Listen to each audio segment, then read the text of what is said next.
Question number 6. Should illegal immigrants living in the U.S. be given amnesty in any form? What approach do you advocate regarding illegal immigrants and border enforcement? Mr. Baker?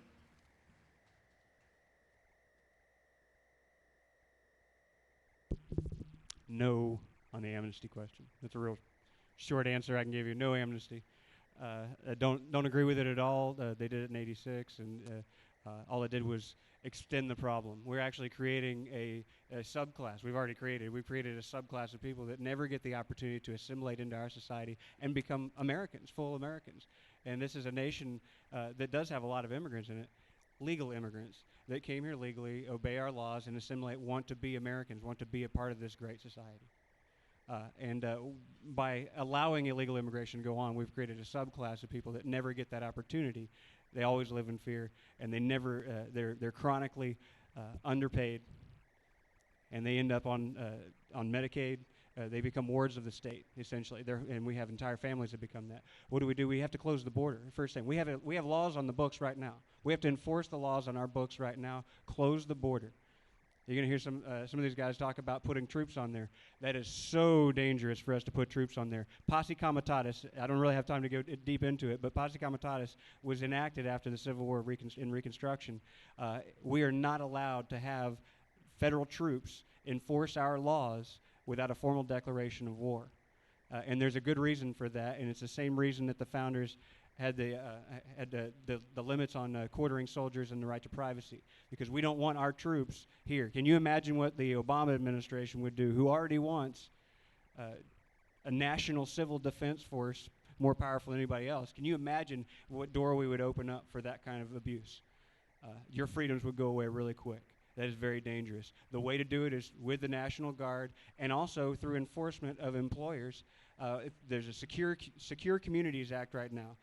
Excellent program. This administration has stopped it, and Congress has done nothing to reauthorize it. 13 of the 75, they started in 13.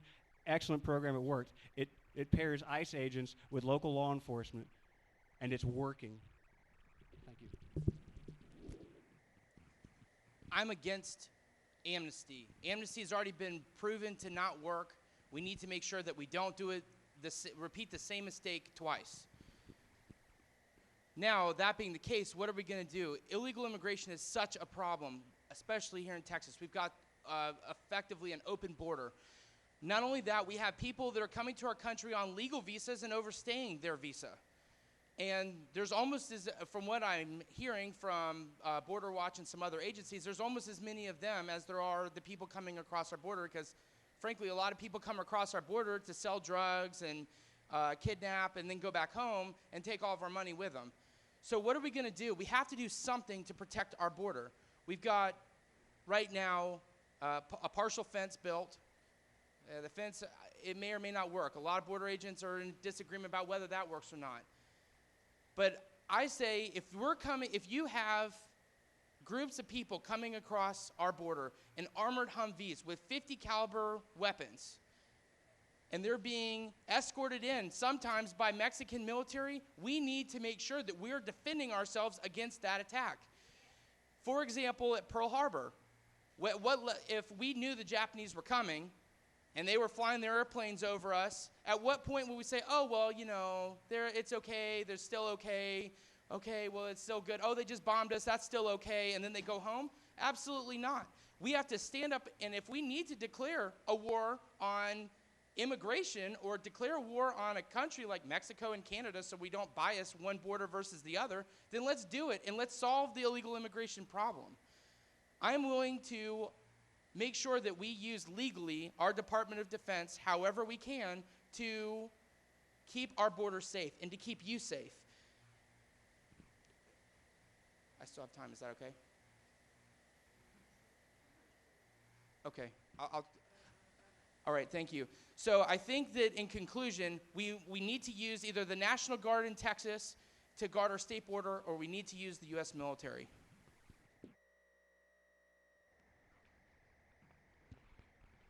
I believe in using effective methods to reduce illegal immigration. Use the military on the border, okay?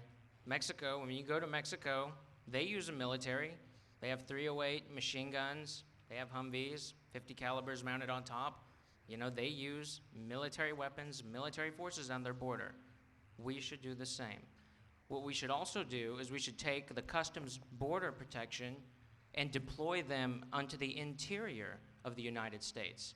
You know, counties have a county health inspector that goes around and visits a restaurant once a year to make sure that everything is up to code.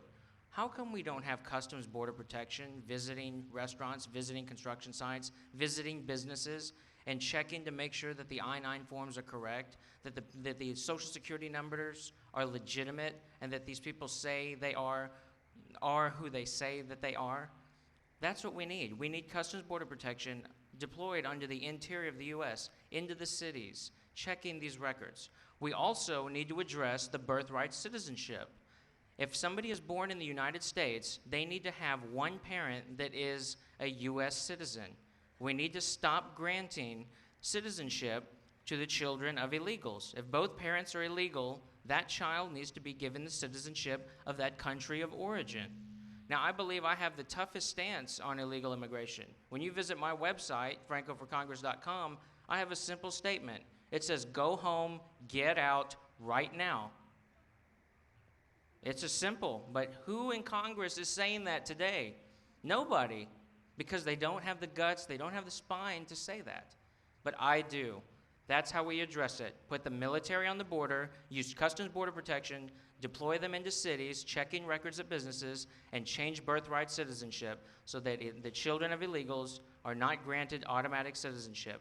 They need to have one parent that is a U.S. citizen in order to be granted citizenship.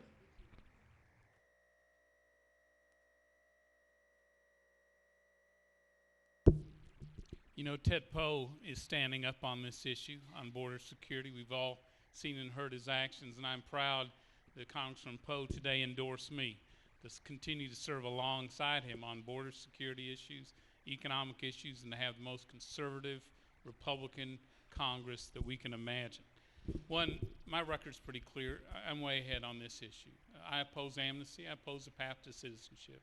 I disagree strongly with our President Bush. And one of my heroes, Ronald Reagan, I disagree strongly with his amnesty.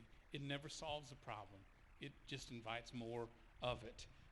Since I believe, philosophically, we need to close the back door of illegal immigration so we can keep open the front door of legal immigration. People who want to come to America, who want to live our dream, who want to contribute, we welcome you. But you have to come through the front door the right way and play by the rules. And when we grant amnesty, we reward those who took the shortcut, and it's unfair. Since I've been in Congress, we've doubled the number of border agents, more than doubled the number of detention beds, prosecutors. We funded the border fence. We funded new technologies to catch people coming across. We are not there. We are not there by any means, but we're making progress every day. And today, we're fighting the Democrats tooth and nail on it. I agree with Mr. Franco on this, on the issue of anchor babies. 70% of the babies born in our hospitals in Texas are to mothers who are here illegally. I've already introduced legislation to challenge the Constitution on this issue. And finally, Heath Schuler and myself have introduced the SAVE Act to crack down on borders. And Sam Johnson and I have created a new way to verify workers that isn't a national ID card. It's not big government. It allows businesses to verify easily. And in fact, it allows you, if someone's captured and using your Social Security ID, allows you to capture your identity back and protect it from others who try to save. There are some great things, but I'll tell you this, a country that won't control its borders can't control its future. Thank you, Congressman.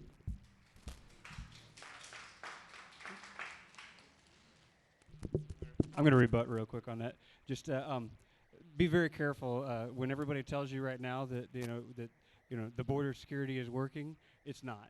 There's no jobs. That's why nobody's coming across the border, and why a lot of people are actually starting to go back. And that's one of the ways that you see that we can attack this problem, is by taking away the jobs. Because if there are no jobs, a lot of the illegals will not be here. But right now, they're already talking about we've secured the border, immigration's down.